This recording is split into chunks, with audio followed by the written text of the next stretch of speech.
Hello everyone, welcome to clear UPC exams. इस video में हम बात करेंगे हिस्ट्री के मोस्ट एक्सपेक्टेड टॉपिक्स के बारे में जो एनडीए और सीडीएस एग्जाम के पर्सपेक्टिव से बहुत ज़्यादा इंपॉर्टेंट है। हिस्ट्री पार्ट 1 में ऑलरेडी बना चुका हूँ और वो वीडियो आप ऊपर आई बटन पे क्लिक करके देख सकते हैं। 1857 रिवोल्ट में ब्रिटिशर्स के अगेंस्ट जिन लीडर्स ने लड़ाई की थी और किस रीजन में उन्होंने लड़ाई की थी, ये उस क्वेश्चन में मैच करना है। तो इसका आंसर है A2, B3, C4, D1। यानी नाना साहेब जो हैं ब्रिटिशर्स के अगेंस्ट मेरठ में लड़े थे, मौलवी अहमदुल्ला लखनऊ में लड़े थे, बख्त खान दिल्ली में लड़े थे और कुंवर सिंह ने ब्रिटिशर्स के अगेंस्ट बिहार में लड़ाई की थी। आइए देखते हैं कि 1857 रिवोल्ट के कारण क्या क्या थे। तो काफ़ी कारण थे, political, economic, social, religious, then military reasons, administrative reasons भी थे। तो पॉलिटिकल रीजंस के बारे में बात करेंगे तो एक तो ब्रिटिश की जो पॉलिसी थी एनेक्स करने की इंडियन स्टेट्स को, तो वो एक सबसे बड़ा रीज़न था। डॉक्ट्रिन ऑफ लैप्स यानी कि वारिस का ना होना और सब्सिडरी अलायंस, ये कुछ पॉलिसी थी जिसके तहत वो इंडियन टेरिटरीज को एनेक्स कर लिया करते थे, अपने कब्जे में कर लेते थे। कुछ स्टेट थे जैसे सतारा, जैतापुर, बागत, उदयपुर, करौली, झांसी, नागपुर, अवध, इन सब टेरिटरीज को इन्होंने अनेक्स किया था। फिर वो पेंशन भी नहीं देते थे, जैसे नाना साहब जो पेशवा थे उनको पेंशन, ऐसे काफ़ी लीडर्स को पेंशन देना बंद कर दिया था उन्होंने। इंडियन रूलर्स के जो टाइटल्स थे, जैसे कोई राजा लगाता था अपने नाम के आगे या कोई नवाब लगाता था अपने नाम के आगे, तो ये सब टाइटल्स उन्होंने ख़त्म कर दिए थे। फिर काफ़ी राजा थे, उनको उन्हीं के जो महल थे वहीं से निकाल दिया गया था। और अवध भी एक ऐसा रीज़न था जो डलहौजी ने एनेक्स किया था, तो एक वो रीज़न भी था। इकोनॉमिक रीज़न देखेंगे तो काफ़ी ज़्यादा टैक्स वसूला जाता था, उसकी वजह से लोग भी काफ़ी परेशान थे, तो ये एक कारण था। उसके अलावा एग्रीकल्चर जो था वो इन्होंने काफ़ी ज़्यादा कमर्शलाइज कर दिया था। क्रॉप्स जैसे कि जूट, कॉटन, शुगर केन, ये सब उगाई जाती थी जो इंडियंस को उतनी ज़रूरत नहीं थी इन क्रॉप्स की, लेकिन ये क्रॉप ज़बरदस्ती उगा करके इंडिया से बाहर भेजा जाता था क्योंकि इंडिया के बाहर इनकी काफ़ी ज़्यादा डिमांड थी। फिर सोशल रिलीजियस भी कुछ रीज़न थे, क्योंकि ब्रिटिशर्स ने जो रिलीजियस सेंटिमेंट्स हैं इंडिया के लोगों का, उनमें इंटरफेरेंस स्टार्ट कर दिया था। जैसे कि सती नाम की एक प्रथा थी, उसको हटा दिया। विडो रीमैरिज जो था वो शुरू कर दिया था इन्होंने। गर्ल्स एजुकेशन पे ध्यान दिया। ऑल्दो आज के टाइम पे अच्छे स्टेप्स हैं, लेकिन उस टाइम पे लोगों की मेंटालिटी जो थी इंडियन लोगों की, वो इस इन चीज़ों के अगेंस्ट थी।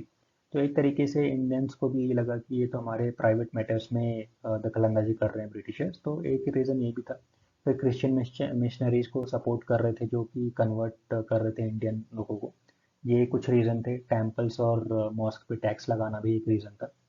एडमिनिस्ट्रेटिव कुछ रीज़न थे, जैसे ज़मींदार थे वो उनकी ज़मीन खा गए थे ब्रिटिशर्स, सो ये भी एक रीज़न था कि ज़मींदार उनको पसंद नहीं करते थे। और ज़मींदारों की जो पेमेंट होती थी वो भी उनके यूरोपियन जो ज़मींदार थे उनसे कम रहती थी। फिर मिलिट्री कुछ कॉजेज़ थे, जैसे एक तो बहुत ही फेमस है, जैसे आपने मंगल पांडे मूवी देखी होगी, तो वहाँ पर भी ग्रीस्ड कार्ट्रिज का इशू हुआ था। तो यहाँ पर उन्होंने जो सुअर की चर्बी है उससे उन्होंने अपने एमनेशन बनाए थे, और जो इंडियन सोल्जर्स थे उन्होंने रिफ्यूज़ कर दिया था वो यूज़ करने से, लेकिन वहाँ भी ज़बरदस्ती चल रही थी, तो उस कारण से वहाँ पर रिवोल्ट हुआ। और उसके अलावा जो सोल्जर्स थे उनको ना तो प्रमोशन टाइम पे मिलता था, पेंशन नहीं मिलती थी, और जो फॉरेन अलाउंसेस थे वो भी नहीं मिलते थे, उनको पूरी तरीके से बिहेव किया जाता था उनके साथ, तो ये कुछ रीज़न थे। इसके अलावा कुछ ऐसा रीज़न था कि उनको एक मैंडेटरी था कि उनको इंडिया से बाहर जाके सर्व करना ही करना है। तो उस टाइम पे ऐसा माना जाता था कि अगर आप इंडिया से बाहर जा रहे हो तो इसका मतलब ये है कि आप बाहर जाके मांस मच्छी खाओगे तो आपका जो धर्म है वो भ्रष्ट हो जाएगा, तो एक कारण ये भी था। तो इसीलिए रिवोल्ट स्टार्ट हुआ था। और जो हमारे सोल्जर्स थे इन्होंने क्या किया कि मुगल एम्परर जो दिल्ली में बहादुर शाह जफर थे, उनको उनके पास पहुँचे एक दो दिन के अंदर अंदर, और उनको शहंशाह हिंदुस्तान घोषित कर दिया कि उन्होंने ही लड़ाई चालू की है। तो इस तरीके से ये रिवोल्ट स्टार्ट हुआ था। आइए अब लीडर्स और सेंटर्स की बात कर लेते हैं 1857 रिवोल्ट की। तो दिल्ली में बख्त खान ने लीड की थी लड़ाई। मेरठ में नाना साहेब और तांत्या तोपे ने लीड की थी, जिनका नाम रामचंद्र पांडुरंग भी था तांत्या तोपे का, और नाना साहब का दूसरा नाम धोनपंत भी था। लखनऊ में बेगम हजरत महल थी, और वहाँ पर मौलवी अहमदुल्ला थे, साउथ इंडियन मुस्लिम, उन्होंने लीड किया था। बिहार में कुंवर सिंह, झांसी में आप सभी जानते हैं रानी लक्ष्मीबाई। संबलपुर उड़ीसा में सुरेंद्र साई ने लीड किया था। असम में मणिराम दत्ता दीवान थे, उन्होंने लीड की थी लड़ाई। बरेली में खान बहादुर खान रोहिलखंड नवाब, और हरियाणा में राव तुला राम। एक सती चौरा घाट के नाम से एक घटना घटी थी यहाँ पर, जिसमें जो रिवोल्ट हुआ था, इंडियन जो लोग थे उन्होंने यूरोपियन लेडीज और बच्चों को भी जला दिया था वहाँ पर सती घाट पे। तो ये बहुत ही एक दाग के तरीके से देखा जाता है इंडियंस के ऊपर कि उनको ऐसा नहीं करना चाहिए था। 1857 रिवोल्ट खत्म कैसे हुआ, इसके कारण भी कुछ देख लेते हैं। तो जो इंडियंस थे जिन्होंने बगावत की थी, पहली चीज़ तो उनमें यूनिटी नहीं थी, एक कॉमन स्ट्रैटेजी नहीं थी। सिर्फ 1% जो इंडियंस थे रूलिंग क्लास से, उन्होंने ही पार्टिसिपेट किया था वॉर में, बाकी सब लोग तो एक तरीके से ब्रिटिशर को सपोर्ट कर रहे थे। जो मिडिल क्लास थी उन्होंने किसी का भी साथ नहीं दिया, तो वो इन्वॉल्व नहीं हुए वॉर के अंदर। सिर्फ बंगाल आर्मी ने ही रिवोल्ट किया, मद्रास और बॉम्बे आर्मी ने रिवोल्ट किया ही नहीं, और वो ब्रिटिशर्स के ही लॉयल रहे। रिवोल्ट एक तरीके से लोकल रिवोल्ट था, क्योंकि सिर्फ मोस्टली ये नॉर्दर्न इंडिया में ही हुआ था, और बाकी जो पार्ट थे इंडिया के वो अनअफेक्टेड थे इस रिवोल्ट से। एक कोऑर्डिनेटेड एक्शन की कमी थी, जितने भी लीडर्स थे, जितनी भी लीडरशिप थी, उसमें सेंट्रलाइज्ड लीडरशिप की कमी थी। फिर जो रिबल्स थे, अगेन उनके पास कोई कॉमन एक्शन प्लान नहीं था। इंग्लिश के पास भी बहुत अच्छे वेपन्स थे, उनके पास हथियार काफ़ी अच्छे थे जिससे वो कंट्रोल कर पाए इस वॉर को। उनके पास कम्युनिकेट करने के तेज़ साधन थे, जैसे कि रेलवेज, तो वो जल्दी से कम्युनिकेट करके अपनी स्ट्रैटेजी बना सकते थे और इम्प्लीमेंट भी कर सकते थे। ये एक बहुत बड़ा रीज़न था। इसके कॉन्सिक्वेंसेस भी देख लेते हैं 1857 रिवोल्ट के। तो सबसे पहला कॉन्सिक्वेंस तो ये हुआ कि कंपनी का जो रूल था वो ख़त्म कर दिया गया और पूरी तरीके से ब्रिटिश क्वीन का राज शुरू हुआ 1858 से। गवर्नर जनरल जो उपाधि थी वो भी खत्म कर दी गई और वाइसराय की उपाधि शुरू की गई। कैनिंग जो थे पहले वाइसराय बने इंडिया के 1858 में। फिर इंग्लिश ने ये भी किया कि उन्होंने डिसाइड किया फाइनली कि अनेक्सेशन की जो पॉलिसी है उसको वो हटा देंगे, वो अनेक्स नहीं करेंगे इंडियन स्टेट्स को। और इंडिया के लोगों की जो सोशियो रिलीजियस चीज़ें हैं उनमें वो दखल अंदाजी नहीं करेंगे, ये उन्होंने डिसाइड किया।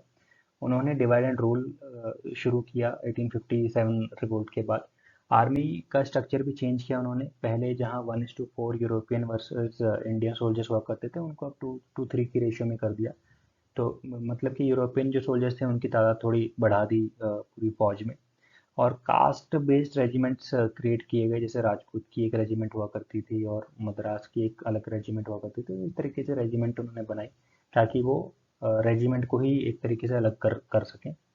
आर्मी को पॉलिटिक्स से दूर रखा गया और जो न्यूज़पेपर्स वगैरह होते थे वो उनमें सर्कुलेट नहीं किए जाते थे, ताकि उनको बाहर की दुनिया में क्या हो रहा है वो ना पता चले। तो ये कुछ रीज़न थे जो 1857 रिवोल्ट के कॉन्सिक्वेंसेस हम कह सकते हैं, कॉन्सिक्वेंसेस थे। तो अगला क्वेश्चन देख लेते हैं। वर्नाक्युलर प्रेस एक्ट 1878 इंडिया में किसने लागू किया था? तो इसका आंसर है लॉर्ड लेटन। लॉर्ड लेटन जो वाइसरॉय थे इंडिया के 1876 से 1880 तक, इन्होंने ये वर्नाक्युलर प्रेस एक्ट रिलीज किया था। इंडिया में शुरुआत कैसे हुई थी न्यूज़पेपर्स की, ये देख लेते हैं। तो सबसे पहला न्यूज़पेपर इंडिया में द बंगाल गजेट निकला था, जो कि एक आयरिश मैन जेम्स हिक्की ने निकाला था 1780 में। इस न्यूज़पेपर का नाम द कैलकाटा जनरल एडवर्टाइजर भी था। ये जो न्यूज़पेपर था ये वीकली न्यूज़पेपर था, और ये जो ब्रिटिश सरकार थी उनके जो भी स्टेप्स थे उनको क्रिटिसाइज करते थे, बुरा भला कहते थे उनको। तो गवर्नमेंट ने इनकी प्रेस सीज कर ली थी 1782 के अंदर। और ये जो प्रेस थी इनिशियल डेज में, इसका रीज़न यही था होने का कि ये एंटरटेनमेंट, जो भी यूरोपियन थे उस टाइम पे इंडिया में, उनके एंटरटेनमेंट के लिए इन्होंने शुरू की थी ये प्रेस। और जो सर्कुलेशन था, कॉपीज़ थी, बहुत कम सर्कुलेशन हुआ करता था, 100 से 500 कॉपीज़, क्योंकि जो एजुकेटेड इंडियंस थे वो खुद ही वैसे ही बहुत कम थे। अब जो सरकार थी, जो कंपनी थी, उनको ये डर लगा रहता था इस टाइम पे कि जो भी ये लोग लिख रहे हैं न्यूज़पेपर में, ये रिपोर्ट्स लंदन ना पहुंच जाए, क्योंकि उस टाइम पे काफ़ी करप्शन था कंपनी में। तो अगर ऐसी रिपोर्ट लंदन पहुंचेगी तो कंपनी के लिए प्रॉब्लम होगा। इसीलिए वो नहीं चाहते थे कि ये सब चीज़ें कंटिन्यू रहें और न्यूज़पेपर कंटिन्यू रहे। इसलिए वो सीज भी किया करते थे और प्रेस को बंद भी कर दिया करते थे। काफ़ी सारे प्रेस एक्ट्स निकाले थे ब्रिटिश सरकार ने, जो यहाँ पे मैंने लिस्ट में दिए हुए हैं, करीब 10 एक्ट उन्होंने निकाले थे। तो ये सारे एक्ट निकाले इसलिए थे कि ये ब्रिटिश सरकार जो है प्रेस को कंट्रोल कर सके। तो इसमें सबसे इम्पॉर्टेंट एक्ट था वर्नेकुलर प्रेस एक्ट 1878, जो लॉर्ड लिटन ने इशू किया था। इसके बारे में भी हम बात करेंगे। लॉर्ड मेटकेल्फ जो थे ये लिबरेटर ऑफ इंडियन प्रेस कहे जाते थे, क्योंकि इन्होंने काफ़ी सारी रिस्ट्रिक्शन थी जो प्रेस पे, उनको हटा दिया था। इसीलिए इनको लिबरेटर ऑफ इंडियन प्रेस कहा जाता है। 1878 के आसपास इंडिया में जो अंग्रेज लोग बसे हुए थे, वो इंग्लिश लैंग्वेज में न्यूज़पेपर निकाला करते थे, और इंडियंस लोकल लैंग्वेज यानी कि रीजनल लैंग्वेज में न्यूज़पेपर निकालते थे। तो ये जितने भी लोकल न्यूज़पेपर थे ये ब्रिटिश गवर्नमेंट की बहुत बुराई करते थे, उनकी जितनी भी खामियां थी वो उजागर करते थे अपने न्यूज़पेपर के थ्रू। इसीलिए लिटन इंडियन जो लैंग्वेज थी उनके न्यूज़पेपर को दबाना चाहते थे। एक बहुत इंपॉर्टेंट किस्सा भी हुआ था उस 78 के आसपास, 1878 के आसपास, जब दिल्ली दरबार लगा था और वहाँ पे कोरोनेशन सेरेमनी चल रही थी क्वीन ऑफ इंग्लैंड की। लेकिन सेम टाइम पे सूखा भी पड़ा हुआ था इंडिया के अंदर, करीब 1 करोड़ लोग जो हैं वो अफेक्टेड थे उस सूखे से। ये चीज़ छापी गई थी इंडियन लोकल न्यूज़पेपर के अंदर। तो ये बहुत अच्छे से कवर की गई थी और काफ़ी इम्पोर्टेंस दी गई थी इस टॉपिक को। वर्नेकुलर प्रेस एक्ट के प्रावधान भी हम देख लेते हैं। इसमें सिक्योरिटी अमाउंट डिपॉजिट करना होता था पब्लिशर को और एक बॉन्ड 10,000 रुपये का भी साइन करना होता था। अगर प्रेस गवर्नमेंट के अगेंस्ट में कुछ भी लिखती तो उनकी प्रेस बंद कर दी जाती थी और ये जो 10,000 रुपये बॉन्ड अमाउंट है ये भी फॉरफिट कर लिया जाता था। जो मजिस्ट्रेट थे वो एम्पावर्ड थे कि कभी भी वो प्रेस प्रेमाइसिस को रेड कर सकते हैं। एक अमृता बाजार पत्रिका थी जो कि शिशिर कुमार घोष जी चला रहे थे। इन्होंने क्या किया कि इनका जो लोकल इंडियन लैंग्वेज का जो न्यूज़पेपर था, इन्होंने रातों रात वो जो लैंग्वेज है अपने अखबार की इन्होंने इंग्लिश लैंग्वेज में कन्वर्ट कर दी और अगले दिन मॉर्निंग से इनका जो न्यूज़पेपर है वो इंग्लिश लैंग्वेज में आने लगा। लेकिन ये जो ऐप था ये सिर्फ वर्नेकुलर प्रेस पे ही एक्टिवेटेड था, यानी कि जो लोकल लैंग्वेज थी उन्हीं के लिए ये प्रावधान बनाए गए थे। इंग्लिश लैंग्वेज के न्यूज़पेपर के लिए प्रावधान नहीं थे। तो ये बहुत ही स्मार्ट वे था शिशिर कुमार घोष जी का कि उन्होंने ये काम किया रातों रात।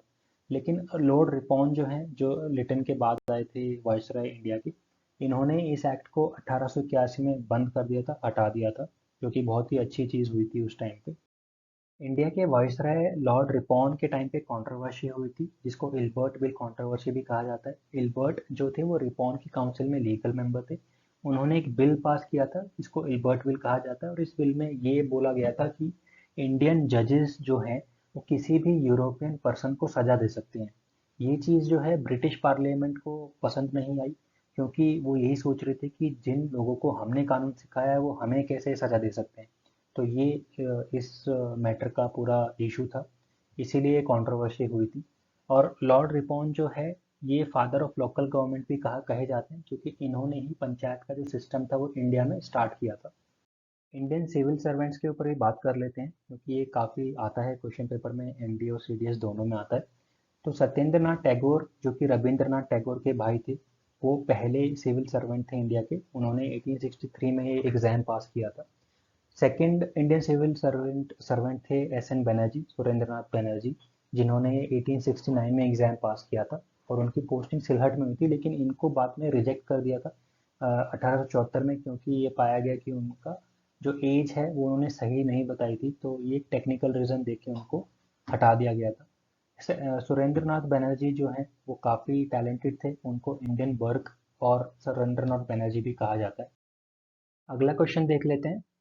इनमें से कौन सी पॉलिटिकल एसोसिएशन दादा भाई नौरोजी ने बनाई थी लंदन के अंदर? तो इसका आंसर है ईस्ट इंडियन एसोसिएशन। इस लिस्ट में ब्रिटिश इंडिया टाइम के आसपास जो इम्पोर्टेंट पॉलिटिकल एसोसिएशन बनी थी इंडिया में उसके बारे में बताया हुआ है। तो इस लिस्ट में आप देखेंगे कि दादा भाई नौरोजी ने दो एसोसिएशन बनाई थी।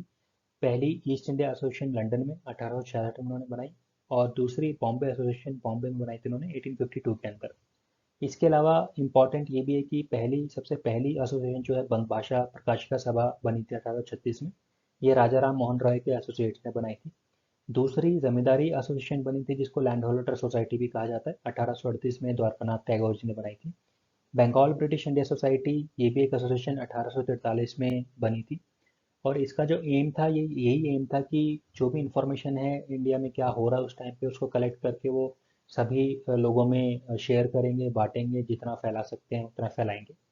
ब्रिटिश इंडिया एसोसिएशन भी एक एसोसिएशन जो 1851 में बनी थी और ये मर्जर होके बना था, जमींदारी एसोसिएशन और बंगाल ब्रिटिश इंडिया सोसाइटी का मर्जर होके ये बनी थी। इसके अलावा और भी इम्पोर्टेंट एसोसिएशन है जैसे Indian league and Indian association. Indian league Shishir Kumar Ghosh ji ने बनाई थी जो अमृता बाजार पत्रिका भी चला रहे थे। इंडियन एसोसिएशन जो है सुरेंद्रनाथ बनर्जी और आनंद मोहन बोस ने बनाई थी। इसके अलावा पूना सार्वजनिक सभा एम जी रानाडे ने बनाई थी। मद्रास महाजन सभा वीर राघवचारी, सुब्रमण्य अय्यर और आनंद चरलू ने बनाई थी। बॉम्बे प्रेसिडेंसी एसोसिएशन ये भी बदरुद्दीन त्याबजी, फिरोज शाह मेहता और के टी तेलांग जी ने बनाई थी। अगला क्वेश्चन देख लेते हैं, इनमें से कौन सा न्यूज़पेपर गांधी जी ने ऑथर किया था, लिखा था? तो इसका आंसर है इंडियन ओपिनियन। इस लिस्ट में मैंने जो जितने भी न्यूज़पेपर थे जो इंडिया के इम्पोर्टेंट लीडर्स लिखते थे, लिखा करते थे उस टाइम पे, उनके बारे में मैंने बताया हुआ है। ये लिस्ट आप ज़रूर याद कर लीजिए। इनमें सबसे इम्पोर्टेंट जैसे कि इंडियन ओपिनियन है, ये गांधी जी ने साउथ अफ्रीका में चलाया था, स्टार्ट किया था। इसके अलावा यंग इंडिया, नवजीवन, हरिजन, ये भी कुछ न्यूज़पेपर थे जो गांधी जी ने चलाए थे। इसके अलावा आप दादा भाई नौरोजी ने भी राष्ट्रगुप्तर, poverty and British rule in India, ये एक बुक निकाली थी। ये आप पूरी लिस्ट याद कर लीजिए, बहुत इंपॉर्टेंट है और न्यूज़पेपर में आ सकता है। ऐसे ही बी आर अम्बेडकर जी ने मूक नायक और बहिष्कृत भारत, ये निकाली थी मैगजीन्स या न्यूज़पेपर आप कह सकते हैं। इसके अलावा तिलक जी ने केसरी और मेहरता निकाली थी।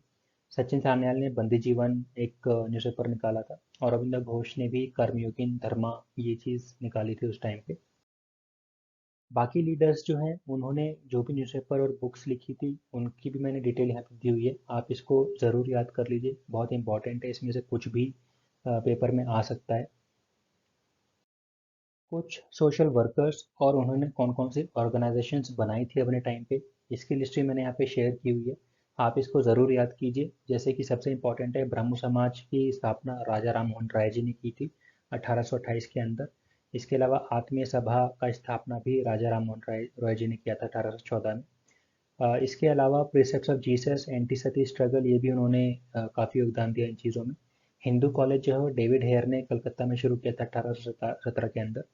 राजा राम मोहन रॉय जी ने वेदांता स्कूल और भी शुरू किया था 1825 में। ऐसे ही देवेंद्रनाथ टैगोर, जो कि द्वारकानाथ टैगोर जी के फादर थे, उन्होंने तत्वबोधिनी सभा शुरू की थी कलकत्ता में 1839 के अंदर। तो ये काफ़ी इम्पोर्टेंट ऑर्गेनाइजेशंस हैं जो इम्पोर्टेंट सोशल वर्कर्स ने स्टार्ट किया था। आप इस लिस्ट को ज़रूर याद रखें, पेपर में आ सकता है, बहुत इम्पोर्टेंट है। इसी तरीके से बाकी जो सोशल वर्कर्स हैं इंडिया के अलग अलग पार्ट्स में, उनके बारे में मैंने यहाँ पे बताया हुआ है। जैसे कि जी के गोखले जी ने पुणे में सर्वेंट्स ऑफ इंडिया सोसाइटी बनाया था 1905 में, ये बहुत इम्पोर्टेंट है। ज्योतिबा फूले ने भी सत्यशोधक समाज बनाया था, जो नीचे जाति के लोग हैं उनके उत्थान के लिए 1873 में इन्होंने बनाया था, ये भी काफ़ी इम्पोर्टेंट है। इसके अलावा एम एन लोखंडे और एन एम जोशी, ये जो दो लीडर हैं बहुत इंपॉर्टेंट लीडर हैं।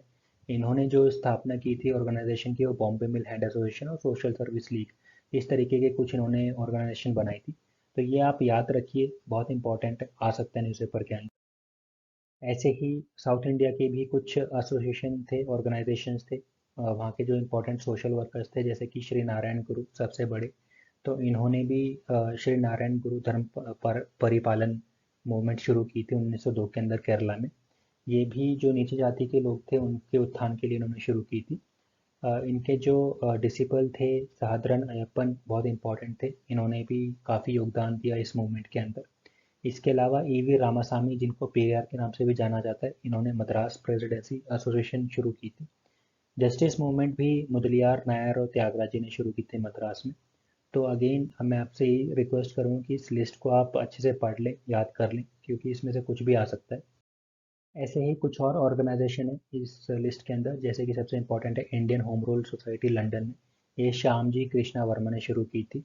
और एनी बेसेंट, अगर आपको याद होगा, तो उन्होंने इंडिया के अंदर होम रूल स्टार्ट किया था मूवमेंट। ट्रेड यूनियंस की भी बात कर लेते हैं, तो जैसे कि AITUC, all India trade union Congress, N N Joshi ji ने बनाई थी। AITUF, all India trade union federation, ये भी एन एन जोशी जी ने बनाई थी। ऑल इंडिया किसान सभा सहजानंद सरस्वती जी ने बनाई थी लखनऊ में। इसके अलावा social service league N N Joshi ने ये भी बनाई थी। किसान मजदूर प्रजा पार्टी और प्रजा सोशलिस्ट पार्टी, ये भी आप याद रखिए, काफ़ी इंपॉर्टेंट टॉपिक्स हैं, एग्जाम में आ सकते हैं। अगला क्वेश्चन देख लेते हैं, इनमें से कौन से कमीशन एजुकेशन से रिलेटेड है? तो इसका आंसर है हंटर कमीशन। ब्रिटिश इंडिया के टाइम पे काफ़ी कमिटीज़ बनाई गई थी इंडिया में जो इश्यूज चल रहे थे उनको सॉल्व करने के लिए, जैसे कि police reforms, education, famine, labour issues, Punjab disturbances, तो ये सब इश्यूज थे। इसके लिए जो कमिटीज़ इंपॉर्टेंट हैं, जैसे फ्रेजर कमीशन पुलिस रिफॉर्म के लिए, फिर Wardha scheme, Charles Wood dispatch, Hunter commission, Raleigh commission, Sadler commission, Hartog Sergeant plan, Sapru commission, ये एजुकेशन फील्ड के अंदर थी। फेमिन में कैम्पबेल, स्ट्रैची, लियाल, मैकडोनल्ड, ये कमिटीज़ बनाई गई थी सूखे जो पड़ रहे थे उनको सॉल्व करने के लिए। बटलर कमीशन बनाया गया था इंडियन स्टेट्स प्रिंसली स्टेट्स के अंदर सरकार के बीच में जो रिलेशन थे उसको सॉल्व करने के लिए। विटले कमीशन लेबर इश्यूज को सॉल्व करने के लिए बनाया गया था। हंटर कमेटी की एक रिपोर्ट आई थी पंजाब डिस्टर्बेंसेस पे लॉर्ड केम्सफोर्ड के टाइम पे। ऐसे ही सिविल सर्विसेज के लिए भी एचिंसन इस्लिंगटन डी कमिटीज़ बनाई गई थी। तो इनको आप याद कर लीजिए, पेपर में आ सकता है, काफ़ी इंपॉर्टेंट है। उम्मीद करता हूँ ये वीडियो आपके लिए काफ़ी यूज़फुल रहेगा। धन्यवाद आपके टाइम के लिए। मैं आपसे रिक्वेस्ट करूँगा इस वीडियो को लाइक करें, सब्सक्राइब करें और बेल बटन भी दबा दें ताकि आपको फ्यूचर अपडेट्स मिलते रहें। Thank you.